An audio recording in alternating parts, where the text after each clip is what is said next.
ವಿದ್ಯಾರ್ಥಿಗಳೆಲ್ಲರಿಗೂ ಇಂದಿನ ತರಗತಿಗೆ ಸ್ವಾಗತ. ವಿದ್ಯಾರ್ಥಿಗಳೇ, ಇವತ್ತಿನ ತರಗತಿಯಲ್ಲಿ ದೇವರಿಗೊಂದು ಅರ್ಜಿ ಅನ್ನುವಂತಹ ಪದ್ಯಭಾಗದ ಬಗೆಗೆ ತಿಳ್ಕೊಳ್ಳೋಣ. ಬರೆದಿರುವಂತಹವರು ಲಕ್ಕೂರು ಸಿ ಆನಂದ ಅನ್ನುವಂತಹ ಕವಿ. ಮೊದಲು ಕವಿಯ ಬಗೆಗೆ, ಕವಿತೆಯ ಕುರಿತಾದಂತಹ ಕವಿಯ ಆಶಯ ಇತ್ಯಾದಿ ಅಂಶಗಳನ್ನು ತಿಳ್ಕೊಂಡು ಆನಂತರದಲ್ಲಿ ಕಾವ್ಯ ಭಾಗಕ್ಕೆ ಬರುವಂತಹ ಪ್ರಯತ್ನವನ್ನು ಮಾಡೋಣ. ಲಕ್ಕೂರು ಸಿ ಆನಂದ ಅವರು ಕೋಲಾರ ಜಿಲ್ಲೆ ಮಾಲೂರು ತಾಲೂಕಿನ ಲಕ್ಕೂರಿನಲ್ಲಿ 1980ರಲ್ಲಿ ಜನಿಸ್ತಾರೆ. ಪ್ರಸ್ತುತ ಬೆಂಗಳೂರಿನ ಶೇಷಾದ್ರಿಪುರಂ ಕಾಲೇಜಿನಲ್ಲಿ ಕನ್ನಡ ಉಪನ್ಯಾಸಕರಾಗಿ ಸೇವೆಯನ್ನು ಸಲ್ಲಿಸ್ತಾ ಇದ್ದಾರೆ.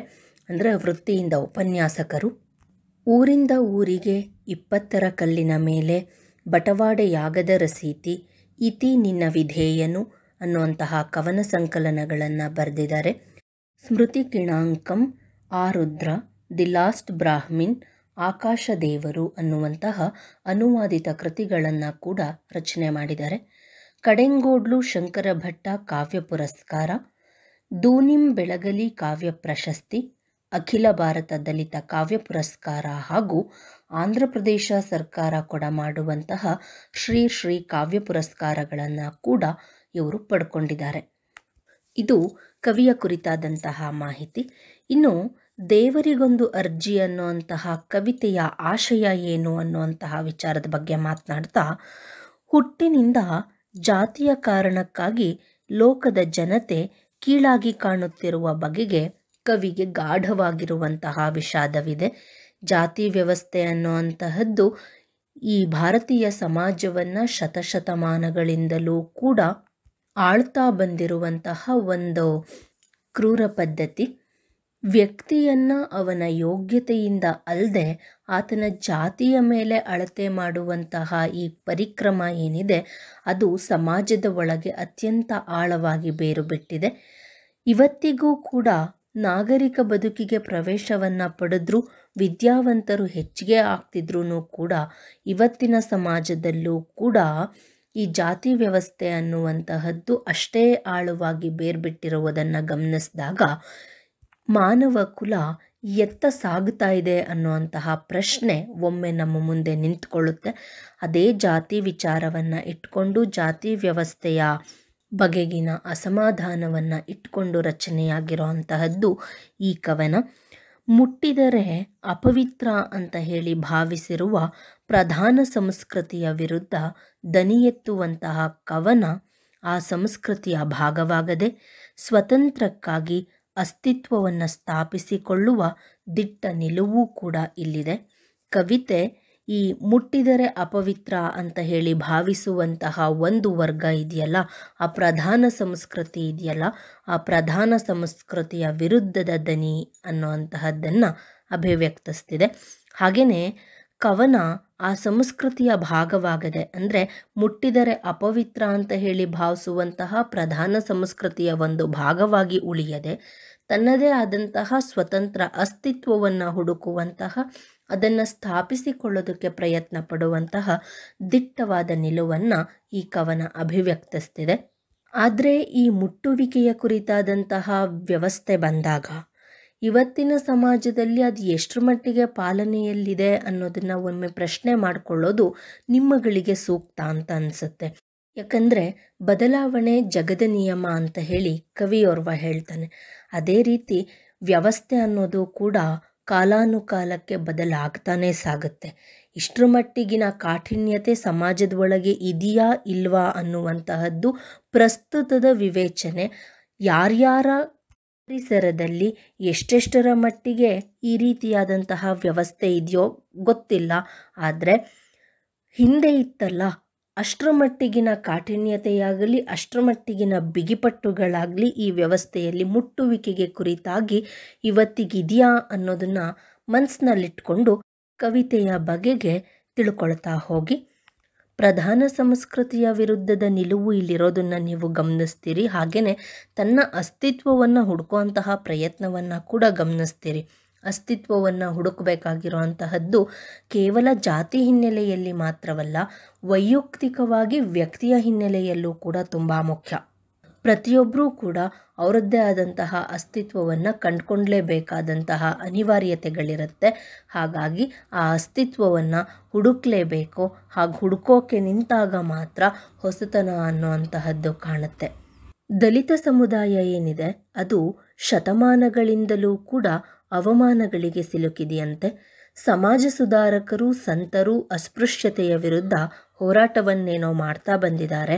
ಆದರೆ ಅದರ ಫಲ ಏನು ಅಂತ ಹೇಳಿ ಕೇಳಿದಾಗ ಉತ್ತರ ಸಿಗೋ ಅಂತಹದ್ದು ಶೂನ್ಯ ಅನ್ನೋದನ್ನು ಕೂಡ ನಾವು ಮರೆಯೋ ಹಾಗಿಲ್ಲ. ಜಾತಿಹೀನನ ಮನೆಯ ಜ್ಯೋತಿತಾಹೀನವೇ, ಜಾತಿ ವಿಜಾತಿಯನ ಬೇಡ, ದೇವನುಲಿದಾತನೇ ಜಾತ ಸರ್ವಜ್ಞ ಅನ್ನುವಂತಹ ಮಾತು. ಕುಲ ಕುಲ ಕುಲವೆಂದು ಹೊಡೆದಾಡದಿರಿ, ನಿಮ್ಮ ಕುಲದ ನೆಲೆಯನೇನಾದರೂ ಬಲ್ಲಿರಾ ಬಲ್ಲಿರಾ ಅನ್ನುವಂತಹ ಮಾತು. ಮನುಷ್ಯ ಕುಲಂ ತಾನೊಂದೆವಲಂ ಅನ್ನುವಂತಹ ಪಂಪನ ಮಾತು. ಇವೆಲ್ಲವೂ ಕೂಡ ಜಾತಿ ವ್ಯವಸ್ಥೆಯನ್ನು ಹೋಗಲಾಡಿಸೋದಕ್ಕೆ ನಮ್ಮ ಪೂರ್ವಜರು ಮಾಡಿರೋ ಅಂತಹ ಪ್ರಯತ್ನದ ಪ್ರತೀಕ. ನಾನಿಲ್ಲಿ ಉದಾಹರಿಸಿರೋ ಅಂತಹದ್ದು ಒಂದಷ್ಟನ್ನು ಮಾತ್ರ. ಸಾಂದರ್ಭಿಕವಾಗಿ ಪ್ರತಿಯೊಬ್ಬರೂ ಕೂಡ ತಮ್ಮ ಕಾವ್ಯದಲ್ಲಿ ಈ ವ್ಯವಸ್ಥೆಯ ಕುರಿತಾದಂತಹ ವಿರೋಧವನ್ನು ವ್ಯಕ್ತಪಡಿಸಿರೋ ಅಂತಹದ್ದು ಸಾಹಿತ್ಯದ ಒಳಗೆ ನಮಗೆ ತುಂಬ ಸಿಗುತ್ತೆ. ಆದರೂ ಕೂಡ ಎಷ್ಟೇ ಜನ ಸಮಾಜ ಸುಧಾರಕರು ಬಂದರು, ಸಂತರು ಬಂದರು, ಅಸ್ಪೃಶ್ಯತೆಯ ವಿರುದ್ಧದ ಹೋರಾಟವನ್ನೇನೋ ಮಾಡಿದ್ರು, ಆದರೆ ಮನುಷ್ಯನ ಮನಸ್ಸಿನಲ್ಲಿ ಅದು ಹೆಚ್ಚು ಕಾಲ ನಿಲ್ಲದೆ ಹೋಯಿತು. ಜಾಗತೀಕರಣ ಯುಗದಲ್ಲೂ ಕೂಡ ಅಸ್ಪೃಶ್ಯತೆಯು ಬದಲಾದ ರೂಪದಲ್ಲಿ ಕಂಡುಬರುತ್ತಿದೆ. ಇವತ್ತಿಗೆ ಹಿಂದಿನ ತಲೆಮಾರಿನಲ್ಲಿದ್ದಂತಹ ವ್ಯವಸ್ಥೆ ಅಸ್ಪೃಶ್ಯತೆಯ ಆಚರಣೆ ಇಲ್ಲದೆ ಇರಬಹುದು, ಆದರೆ ಆ ಜಾತಿ ವ್ಯವಸ್ಥೆಯ ಕುರಿತಾದಂತಹ ಬದಲಾವಣೆ ಸ್ವರೂಪವನ್ನು ನಾವು ಕಂಡುಕೊಳ್ತಾ ಇದ್ದೀವಿ.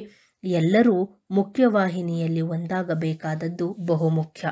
ನಾವೆಲ್ಲರೂ ಮನುಷ್ಯರು, ಮಾನವತ್ವ ಒಂದೇ, ಧರ್ಮ ಅನ್ನುವಂತಹ ವಿವೇಕ, ವಿಚಾರಶೀಲತೆ ಎಲ್ಲರಲ್ಲೂ ಬಂದು ಪಂಪನ ಆಶಯದಂತೆ ಮನುಷ್ಯ ಕುಲಂ ತಾನೊಂದೆವಲಂ ಅನ್ನೋ ಅಂತಹ ಆತನ ಸ್ವಪ್ನ ಸಾಕಾರಗೊಳ್ಳಬೇಕಾದಂತಹ ಅನಿವಾರ್ಯತೆ ಇದೆ ಅನ್ನೋದನ್ನು ಈ ಕವನ ತನ್ನ ಆಶಯವಾಗಿ ಇಟ್ಕೊಂಡಿದೆ. ಒಮ್ಮೆ ಸಂಪೂರ್ಣವಾಗಿ ಪದ್ಯ ಭಾಗವನ್ನು ಓದಿ ನಂತರ ಅದರ ವಿಚಾರಕ್ಕೆ ಬರೋಣ. ನನ್ನನ್ನೊಮ್ಮೆ ಕ್ಷಮಿಸಿ ಬಿಡು ದೇವರೇ, ಧರೆ ಮೇಲೆ ಉರಿಪಾದ ಊರಿ ನಡೆದಂತೆಲ್ಲ ಯಾರೋ ನನ್ನ ತಲೆಯ ಮೇಲೂ ನಡೆದಂತಾಗುತ್ತಿದೆ. ಜಗದ ಅಗಲದ ನಡುವಿನಿಂದ ಯಾರೇ ಕರೆದರೂ ಬಂದೂಕು ಬಾಂಬ್ ಎಂತಲೇ ಕೇಳಿಸುತ್ತಿದೆ ನನಗೆ. ನಮ್ಮದಲ್ಲದ ಯಾರದೋ ಸಮಾಧಿಗಳನ್ನು ಮೃದುವಾಗಿ ಸವರುತ್ತಿದ್ದರೆ, ಜೀವಂತ ವ್ಯಕ್ತಿಗಳನ್ನು ಬಚ್ಚಿಟ್ಟುಕೊಂಡ ಗೋಡೆಗಳು ನನ್ನ ಕೈಗುರುತುಗಳನ್ನು ಅಪ್ಪಿಕೊಳ್ಳುತ್ತಿವೆ. ಸುಮ್ಮನಿರಲಾರದೆ ಗುಲಾಬಿಗೆ ಮುತ್ತಿಡೋಣವೆಂದರೆ, ಎಚ್ಚೆತ್ತ ಗುಲಾಬಿ ಯಾವ ಕುಲ ಯಾವ ಮತ ಎಂದು ಪ್ರಶ್ನೆ ಕೇಳುತ್ತಾ ದಿಟ್ಟಿಸಿ ನೋಡುತ್ತಿದೆ. ಒಂದಷ್ಟು ಸಮಾಧಾನ ಪಡೋಣವೆಂದು ಬೊಗಸೆಯೊಳಗೊಂದಷ್ಟು ನೀರು ತುಂಬಿಕೊಂಡು ಆ ಚಂದಿರನನ್ನು ಬಂಧಿಸಿ ಕುಡಿಯೋಣವೆಂದರೆ, ಬೊಗಸೆಯೊಳಗಿನ ನೀರು ಬೆರಳ ಸಂದಿಯಲ್ಲಿ ಸೋರಿ ಹೋಗಿ ನಗುವ ಚಂದಿರ ಕೈಗಂಟಿಕೊಳ್ಳುತ್ತಿದ್ದಾನೆ. ದೂರಕ್ಕೆಲ್ಲಾದರೂ ಹೊರಟು ಬಿಡೋಣವೆಂದು ದಿಕ್ಕು ಬಂದ ಕಡೆ ನಡೆದಂತೆಲ್ಲ ಅವರಿವರು ಉದಾಸೀನವಾಗಿ ಬಿಟ್ಟಂತಹ ಬಿಸಿಯುಸಿರು ನನ್ನ ಗುಂಡಿಗೆಯನ್ನು ಹಿಚುಕುತ್ತಿದೆ. ಇದು ಯಾವುದೂ ಬೇಡವೆಂದು ಎಲ್ಲಾದರೂ ನೆಲಕ್ಕೆ ಬೆನ್ನು ಮುಟ್ಟಿಸೋಣವೆಂದರೆ, ನಗುವ ಅಮೃತ ಶಿಲೆಯ ಸಮಾಧಿಗಳು ಮುಳ್ಳುಗಳಾಗಿ ಕೊಂಚ ಕೊಂಚವೇ ಬೆನ್ನನ್ನು ಚುಚ್ಚುತ್ತಿವೆ. ನನ್ನನ್ನು ಈಗಲಾದರೂ ಕ್ಷಮಿಸಿಬಿಡು ದೇವರೇ, ಇವರನ್ನೆಲ್ಲ ಮುಟ್ಟಿ ಮುಟ್ಟಿ ಅಪವಿತ್ರವಾಗುವುದಕ್ಕಿಂತ ಮುಟ್ಟಿಸಿಕೊಳ್ಳದೆ ಪವಿತ್ರನಾಗಿರಬೇಕೆಂದುಕೊಂಡಿದ್ದೇನೆ. ನನ್ನನ್ನೊಮ್ಮೆ ಕ್ಷಮಿಸಿಬಿಡು ದೇವರೇ, ಧರೆ ಮೇಲೆ ಉರಿಪಾದ ಊರಿ ನಡೆದಂತೆಲ್ಲ ಯಾರೋ ನನ್ನ ತಲೆಯ ಮೇಲೂ ನಡೆದಂತಾಗುತ್ತಿದೆ. ದೇವರಲ್ಲಿ ಕ್ಷಮೆಯನ್ನು ಕೇಳ್ತಾ ಇದ್ದಾರೆ ಮೊದಲಿಗೆ ಕವಿ. ಅದಕ್ಕೆ ಕಾರಣ ಇದೆ. ಆ ಕಾರಣ ಏನು ಅನ್ನುವಂತಹದ್ದು ನೀವು ಕವಿತೆಯ ಕೊನೆಯ ಭಾಗಕ್ಕೆ ಬರುವ ವೇಳೆಗೆ ಅರ್ಥ ಆಗುತ್ತೆ. ಯಾರಾದರೂ ಧರೆಯ ಮೇಲೆ ಉರಿಪಾದವನ್ನು ಊರಿ ನಡೀತಾ ಇದ್ದಾರೆ ಅಂತ ಅಂದರೆ ಈ ಮೇಲ್ವರ್ಗದ ಜನ ಅಥವಾ ಒಂದು ವರ್ಗ ಏನಿದೆ ಆ ವರ್ಗ ನಡೀತಾ ಇದೆ ಅಂತ ಅಂದರೆ, ಓಡಾಟವನ್ನು ಮಾಡ್ತಿದೆ, ಚಲನೆಯನ್ನು ಮಾಡ್ತಿದೆ ಅಂತ ಅಂದರೆ, ಆಗ ಯಾರೋ ನನ್ನ ತಲೆಯ ಮೇಲೂ ನಡೆದಂತಾಗುತ್ತದೆ. ಆಗ ಅವರಿಂದ ಶೋಷಿತವಾದಂತಹ ವರ್ಗಕ್ಕೆ ಅನಿಸುತ್ತಂತೆ ನಮ್ಮ ತಲೆಯ ಮೇಲೆ ಯಾರೋ ನಡೆದಂತಾಗ್ತಿದೆ ಅಂತ ಹೇಳಿ. ಅಂದರೆ ತಲೆಯ ಮೇಲೆ ನಡೆಯೋ ಅಂತಹದ್ದು ಅನ್ನುವಂತಹದ್ದು ನಿಯಂತ್ರಣದ ಸಂಕೇತ. ಅಂದರೆ ಒಂದು ವರ್ಗ ಮತ್ತೊಂದು ವರ್ಗವನ್ನು ಸದಾಕಾಲ ನಿಯಂತ್ರಣದಲ್ಲಿಟ್ಕೊಂಡು ಮುಂದುವರಿತಾ ಇದೆ. ಅದರಿಂದಾಗಿ ಉಸಿರು ಕಟ್ಟಿದಂತಹ ವಾತಾವರಣವಿದೆ ಅನ್ನೋದನ್ನು ಆ ಸಾಲುಗಳು ಸೂಚಿಸ್ತಾ ಇದೆ. ಜಗದಗಲದ ನಡುವಿಂದ ಯಾರೇ ಕರೆದರೂ ಬಂದೂಕು ಬಾಂಬ್ ಎಂತಲೇ ಕೇಳಿಸುತ್ತಿದೆ ನನಗೆ. ಅಂದರೆ ಈ ಶೋಷಿತ ವರ್ಗದವರು ಏನು ಶೋಷಣೆಗೊಳಗಾಗ್ತಾ ಇರ್ತಾರೆ, ಆ ಶೋಷಣೆಗೆ ಒಳಗಾಗುವಂತಹ ಭಯ ಎಷ್ಟರ ಮಟ್ಟಿಗೆ ಇರುತ್ತೆ ಅಂತ ಅಂದರೆ, ಬಂದೂಕು ಮತ್ತು ಬಾಂಬ್ ಅನ್ನುವಂತಹದ್ದು ಹತ್ಯೆಯ ಸಂಕೇತ ಅಥವಾ ಪ್ರಾಣನಾಶಕ ಶಕ್ತಿಯ ಸಂಕೇತ. ಹೀಗೆ ಮೇಲ್ವರ್ಗದವರ ಅದೆಷ್ಟೋ ಕಾರ್ಯಗಳಿಂದ ಕೆಳವರ್ಗದವರ ಹತ್ಯೆಯಾಗಿದೆ. ಹಾಗಾಗಿ ಆ ಒಂದು ಭಯ ಅವರ ಮನಸ್ಸಿನಲ್ಲೇ ಉಳಿದು ಬಿಟ್ಟಿದೆ.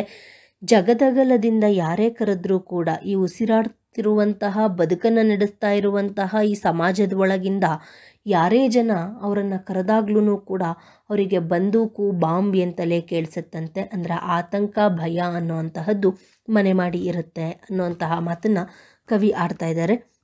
ಇಲ್ಲಿ ವ್ಯವಸ್ಥೆ ಒಂದು ವರ್ಗವನ್ನು ತನ್ನೊಟ್ಟಿಗೆ ಬೆರೆಸಿಕೊಳ್ಳಲಿಕ್ಕೆ ತಯಾರಿಲ್ಲದೆ ಇರುವಂತಹ ಸಂದರ್ಭವನ್ನು ಬಹು ವ್ಯಂಗ್ಯವಾಗಿ ವಿಡಂಬನಾತ್ಮಕವಾಗಿ ಚಿತ್ರಿಸುವ ಪ್ರಯತ್ನವನ್ನು ಕವಿ ಮಾಡ್ತಾ ಇದ್ದಾರೆ. ಎಷ್ಟೇ ಬಾರಿ ತಾನು ಬೆರಿಬೇಕು ಅವರೊಟ್ಟಿಗೆ ಅಂತ ಹೇಳಿ ಪ್ರಯತ್ನ ಪಟ್ಟಾಗಲೂ ಕೂಡ ಅವರನ್ನು ದೂರ ಇಡುವಂತಹ ಸಂಸ್ಕೃತಿ ತಲತಲಾಂತರದಿಂದ ಬೆಳ್ಕೊಂಡು ಬಂದು ಇವತ್ತಿಗೂ ಕೂಡ ಉಳ್ಕೊಂಡಿದೆ ಅನ್ನುವಂತಹ ಆ ಮನೋಭಾವನೆ ಕಾವ್ಯಭಾಗದ ಒಳಗೆ ಕಾಣ್ತಾ ಇದೆ.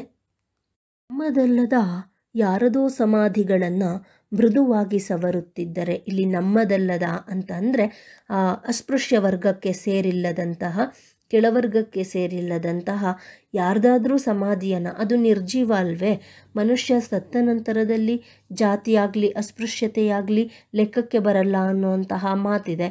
ಆ ಹಿನ್ನೆಲೆಯ ಒಳಗೆ ಸತ್ತು ಸಮಾಧಿಯಾಗಿರುವಂತಹ ಆ ಸಮಾಧಿಗಳನ್ನು, ಯಾರದ್ದೋ ಸಮಾಧಿಗಳನ್ನು ಮೃದುವಾಗಿ ಸವರುತ್ತಿದ್ದರೆ, ಅಲ್ಲಾದರೂ ಹೋಗಿ ಒಂದು ಸ್ವಲ್ಪ ಹೊತ್ತು ನೆಮ್ಮದಿಯಾಗಿ ಇದ್ದು ಬರೋಣ, ಈ ಜಾತಿ ವ್ಯವಸ್ಥೆಯಿಂದ ಹೊರಗೆ ಬರೋಣ ಅಂತ ಹೇಳಿ ಸತ್ತಿರುವಂತಹ ವ್ಯಕ್ತಿಯ ಸಮಾಧಿಯನ್ನು ಮೃದುವಾಗಿ ಸ್ಪರ್ಶ ಮಾಡಿದ್ರೂ ಕೂಡ ಜೀವಂತ ವ್ಯಕ್ತಿಗಳನ್ನು ಬಚ್ಚಿಟ್ಟುಕೊಂಡ ಗೋಡೆಗಳು ನನ್ನ ಕೈಗುರುತನ್ನು ಅಪ್ಪಿಕೊಳ್ಳುತ್ತಿವೆ. ಅಂದರೆ ಅಲ್ಲಿ ಜೀವಂತ ವ್ಯಕ್ತಿಗಳಿಲ್ಲ, ಆದರೆ ಕವಿಯ ಕಲ್ಪನೆ ಆಗಿದೆ, ನಿರ್ಜೀವವಾಗಿರುವಂತಹ ಆ ವ್ಯಕ್ತಿಗಳು ಕೂಡ ಜೀವ ಪಡ್ಕೊಂಡಿದ್ದಾರೇನೋ ಅಂತ ಅನಿಸೋದಕ್ಕೆ ಶುರುವಾಗತ್ತಂತೆ.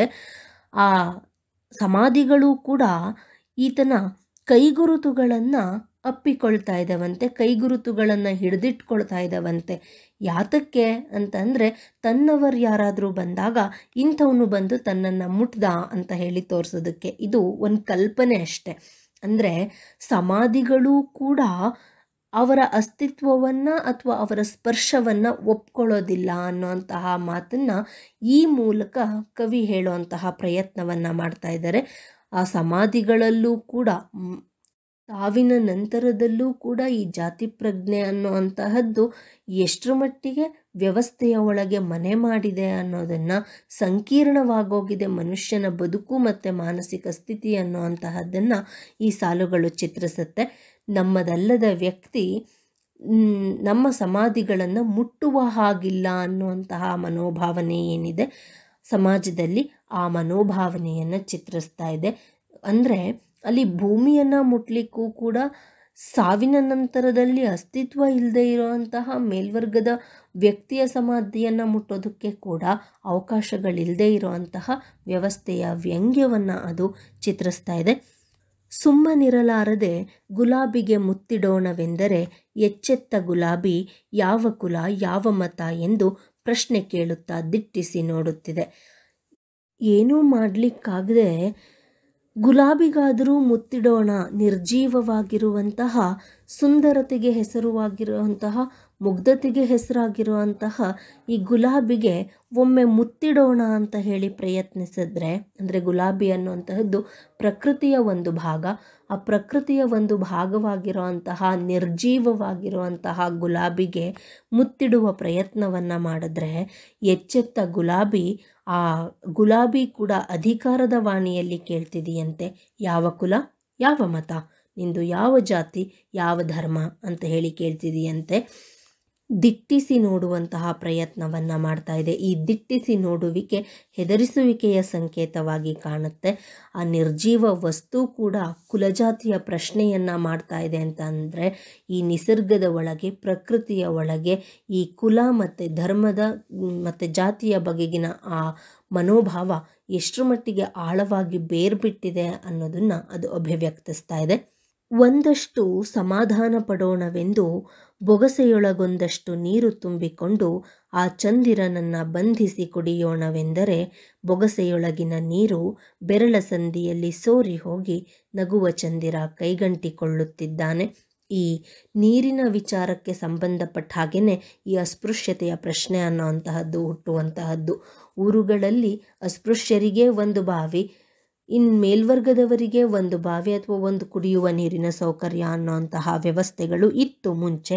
ಅದಕ್ಕೆ ಸಂಬಂಧಪಟ್ಟ ಹಾಗೆ ಜಗಳಗಳಾಗಿ ಎಷ್ಟೋ ಚಳವಳಿಗಳು ನಡೆದಿದೆ, ಎಷ್ಟೋ ಹತ್ಯೆಗಳು ಕೂಡ ಸಂಭವಿಸಿರೋ ಅಂತಹದ್ದು ಈಗಾಗಲೇ ಇತಿಹಾಸದಲ್ಲಿ ದಾಖಲಾಗಿದೆ.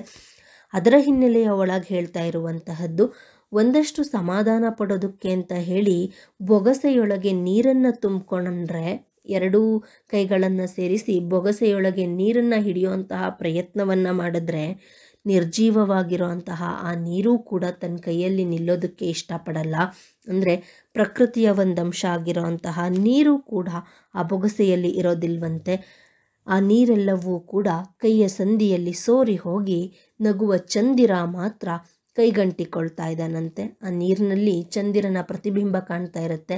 ಯಾವಾಗ ನೀರು ಕೆಳಗಡೆ ಸೋರಿ ಹೋಗುತ್ತೋ ಆಗ ಚಂದಿರ ಕೈಗಂಟಿಕೊಳ್ತಾನೆ, ಆತ ಕೂಡ ಕಾಣಲ್ಲ.